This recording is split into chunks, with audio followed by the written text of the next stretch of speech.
The story of Arizona's Empire Ranch is a tale of four families, a land development company, a mining company, a government agency, and a nonprofit organization. This historic ranch is located in the heart of the 45,000-acre Las Ciénegas National Conservation Area just north of Sonoyta.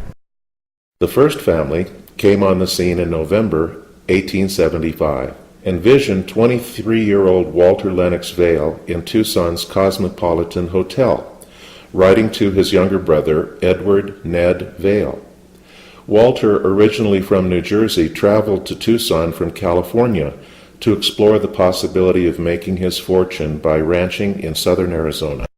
I reached this place 3 days ago, pretty well tired out, but considering the trip, I think I was in pretty good condition when I reached Tucson. I have been trying ever since I came here to hire horses for a trip through the country, but have not been able to do anything until this morning, which was to buy a mule.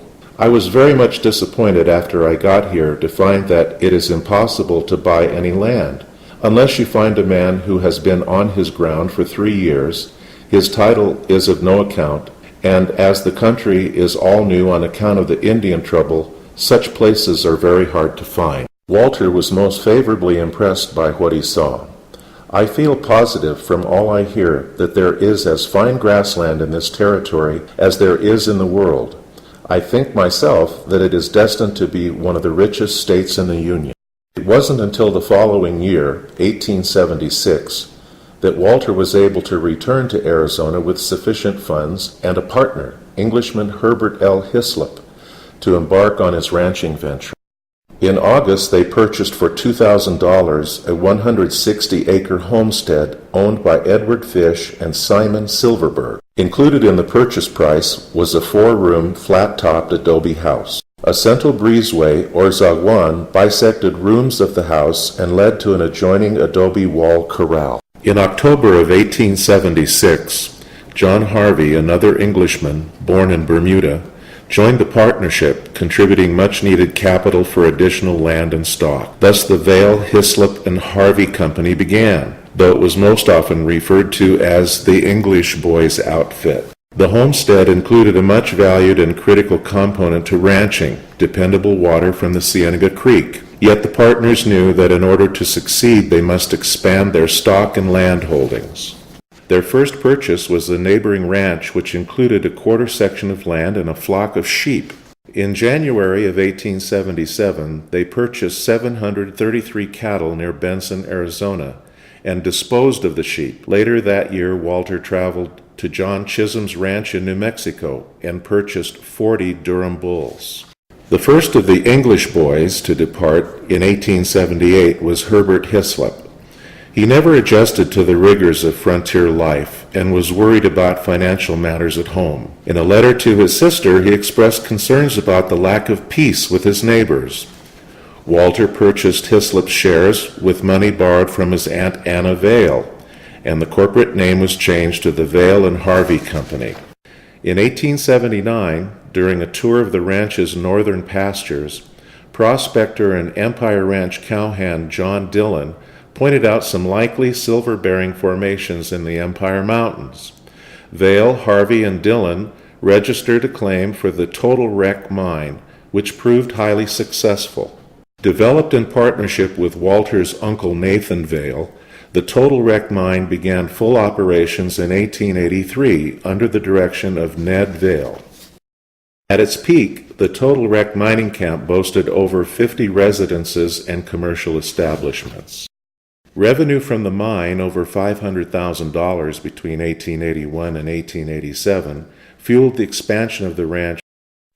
John Harvey left the partnership in 1881, selling his shares to Walter, who continued to develop and expand the business in partnership with other Vail family members as the Empire Land and Cattle Company. That same year, Walter returned to New Jersey to marry his longtime sweetheart, Margaret Newhall, and bring her to live on the Empire Ranch. Margaret chose to live at the ranch full-time, instead of setting up a home in Tucson, as was often the custom. The Empire was the first home for 6 of Walter and Margaret's 7 children. As the Empire Ranch expanded, so did the buildings at the ranch headquarters. By 1882, the original 4 rooms of the ranch house had grown to 22.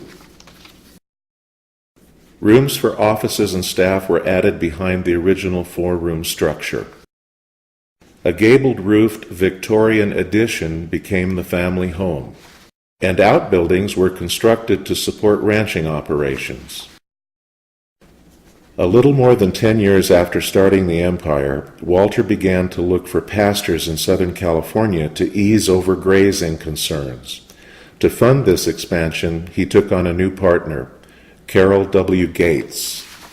By the early 1890s, when drought greatly affected southern Arizona, the importance of the California land holdings was clear.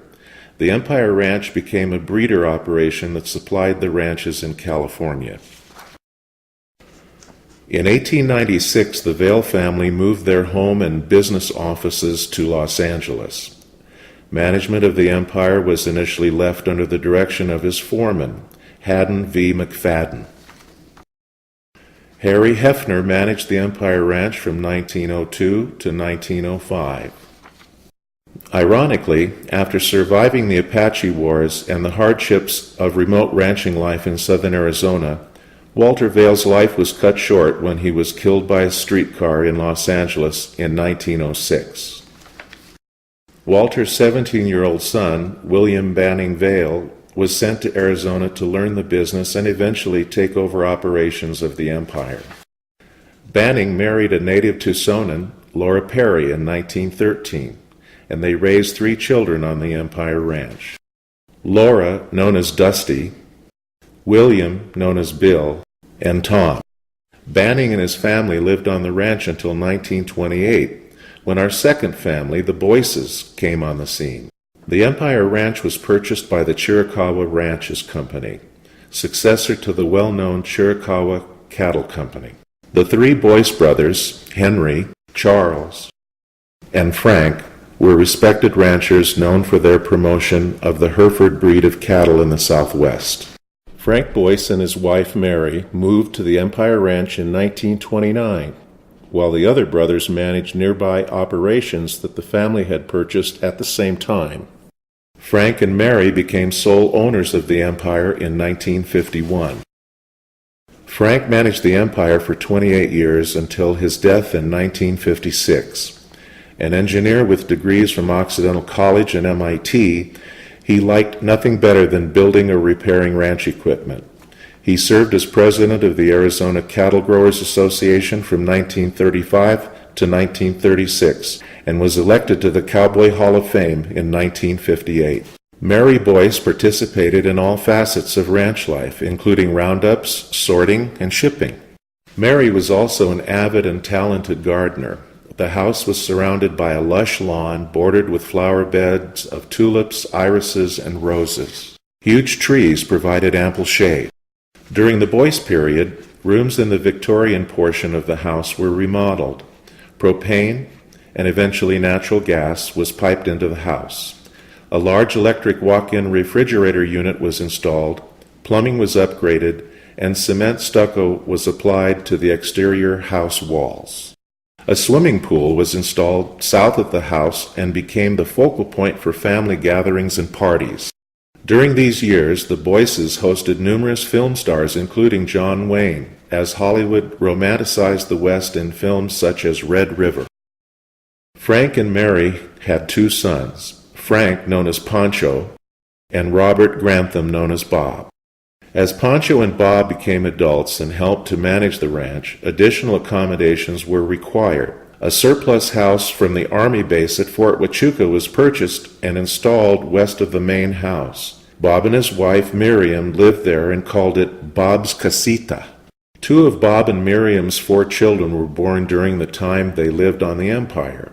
In 1956, the family moved to their own ranch in Globe, Arizona. Pancho and his wife Sherry initially made their home in the small Grove house located northwest of the ranch house.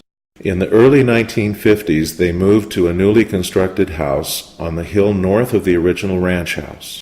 Pancho and Sherry raised 4 children, Steve, Kitty, Sherry, and Carol, on the empire. In 1969, the Boyces sold the Empire Ranch to Gulf American Corporation, which planned a large residential community development on the Empire. Gulf American contracted with Pancho Boyce to continue managing the Empire under lease arrangements. Pancho's son Steve took over sole responsibility for ranching on the Empire after Pancho's untimely death in 1973. Thankfully, Gulf America's development plans were not realized, and in 1975 they sold the Empire to Animax Mining Company. Animax discontinued the Boyces' grazing lease on the Empire. Enter our third family, the Donaldsons. Animax leased the Empire to rancher John Donaldson. John's son, Mac, and his wife, Billy, moved to the Empire to partner with John. Both Donaldson families, including Mac and Billy's children, Alexa, Sam, and Renee, lived on the Empire until 1988. In 1988, the U.S. Bureau of Land Management acquired the Empire Ranch headquarters and surrounding 42,000 acres through a series of land swaps, creating the then-named Empire Cienega Resource Conservation Area. Legislation signed in December 2000 redesignated the lands as the Las Ciénegas National Conservation Area, assuring their preservation. John and Mac Donaldson and Mac's son Sam continued their grazing lease with the BLM until 2009, when our fourth family, the Tomlinsons, assumed the lease. The Tomlinson family owned the Vera Earl Ranch Incorporated, which borders the Empire Ranch on the west, and was established in 1968 by Burton and Betty Ann Beck. Ranching operations are managed by Ian Tomlinson, a grandson of the Becks. He and his wife Kristen and daughters Marin and Addison live in Sonoyta. The historic ranch buildings, unoccupied since 1988, had deteriorated and required help to save them. In 1998, a group of private citizens working in partnership with the BLM formed the Empire Ranch Foundation, or ERF, as a volunteer 501c3 charitable organization. The Empire Ranch Foundation is dedicated to preserving and interpreting the Empire Ranch historic buildings and surrounding landscape for future generations. Within a year of its establishment, the foundation had become heavily involved in preservation work as part of its partnership and assistance agreement with the BLM. A Save America's Treasures matching grant launched a major project to perform critical emergency repairs to deteriorated foundations, walls, and roof systems in the main ranch house. The federal grant funds were fully matched with private funding raised by the foundation, and BLM provided over $100,000 additional funding. Next, emergency repairs to important outbuildings were undertaken. Work on the stone corral included anchoring the roof, installing new support posts, and repointing deteriorated mortar. The historic adobe hay barn repairs straightened and sealed huge cracks in 2 leaning walls and a gable, restored eroded foundations, repaired a falling corner, and tied down the roof. At the hired man's house, deteriorated east wall foundations and brick buttresses were corrected and foundations were strengthened. The south barn was replumbed and rebraced to correct leaning, and missing metal roofing was replaced.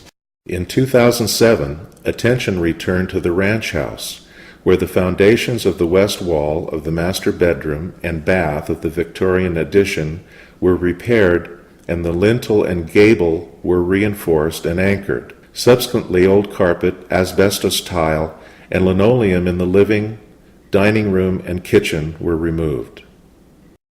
The lintel at the south end of the zaguán was reinforced by the installation of a steel beam in 2010. In 2011, the Huachuca House was rehabilitated to serve as a welcoming visitor contact station, housing a gift shop and providing space for the foundation. In 2015, a project to seismically stabilize the adobe hay barn was completed. The sliding door on the south side of the hay barn was rehung in 2017. In 2017, the Empire Ranch House Stabilization Project began to reinforce the foundations in several areas, secure the tops of the walls for structural strength, repair interior and exterior wall surfaces, replace the roof on the Victorian addition, and rehabilitate the children's addition to make it safe for visitors. The project was completed in summer 2018.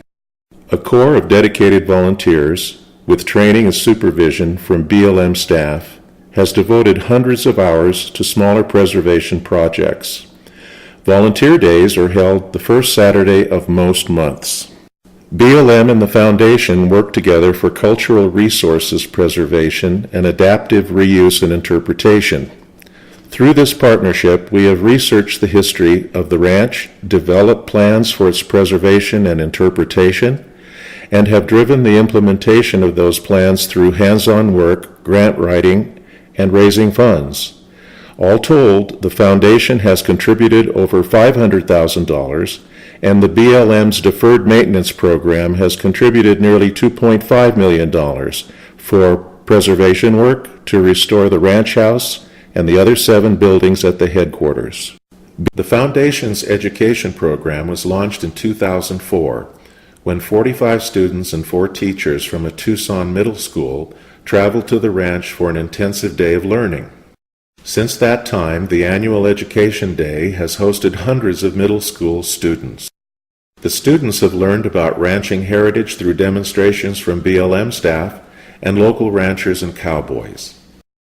Wild About the Grasslands, the Foundation's highly acclaimed ecology and ranching heritage youth education and outreach program, was offered from 2007 to 2014 with funding provided by the BLM from its Hands on the Land program. In order to achieve our preservation and education mission, it is essential to build public awareness and a strong membership. With the assistance of Empire Ranch Foundation volunteers and BLM staff, the Foundation sponsors events to raise public awareness, funds, and friends.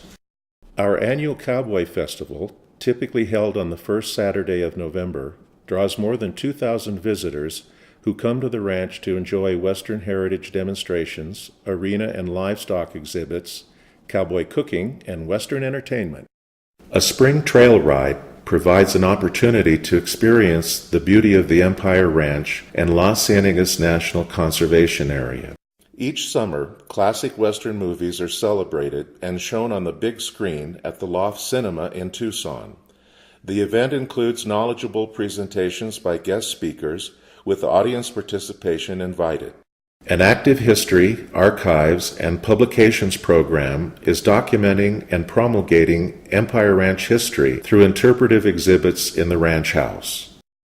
In 2011, with funding from the Fred W. Stang Foundation, we trained our first cadre of docents. As a result, we are now able to offer docent-led walking tours of the historic Empire Ranch House on the second and fourth Saturday of every month. Print and online publications, oral histories, and the preservation of Empire Ranch historical materials also help to tell the story. Membership in the Empire Ranch Foundation provides vital support for the continued historic preservation of the Empire Ranch. Annual membership keeps you informed through quarterly newsletters and invitations to members-only events. For more information, please visit our website or give us a call. We hope you've enjoyed this presentation on the Empire Ranch.